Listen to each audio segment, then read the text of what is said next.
ফেনীতে three হুইলারে gas নেয়ার সময় সিলিন্ডার বিস্ফোরণে মারা গেছে। পৌর এলাকায় একটি বাসায় গ্যাস সিলিন্ডার বিস্ফোরণে শিশুসহ একই পরিবারের 5 জন দগ্ধ হয়েছে। মুন্সিগঞ্জে একটি আবাসিক ভবনে ভয়াবহ বিস্ফোরণে দগ্ধ হয়েছেন 4 জন।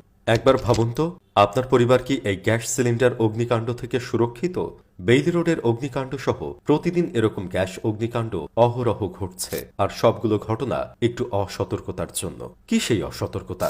একটি গ্যাস সেফটি ডিভাইস না থাকা। ডেনমার্কের আবিষ্কৃত এই গ্যাস সেফটি ডিভাইসটি আপনার গ্যাসের চুলা হতে লিক, পাইপ ফেটে যাওয়া, চুলা ও পাইপের লুজ সংযোগ বা চুলার বার্নার থেকে ছিদ্র হলে বা ফেটে গেলেই সাথে সাথে গ্যাস সাপ্লাই অটোমেটিক অফ করে দিবে, যা আপনার পরিবারকে অনাকাঙ্ক্ষিত অগ্নিকাণ্ড থেকে রক্ষা করবে। আর কি ভাবছেন? পরিবারের সুরক্ষা এবং নিজের সুরক্ষা নিশ্চিত করতে আজই অর্ডার করুন আমাদের এই প্রোডাক্টটি। মনে রাখবেন, একটি দুর্ঘটনা সারা জীবনের কান্না। তাই অর্ডার করে ফেলুন ডেনমার্কের গ্যাস সেফটি ডিভাইসটি।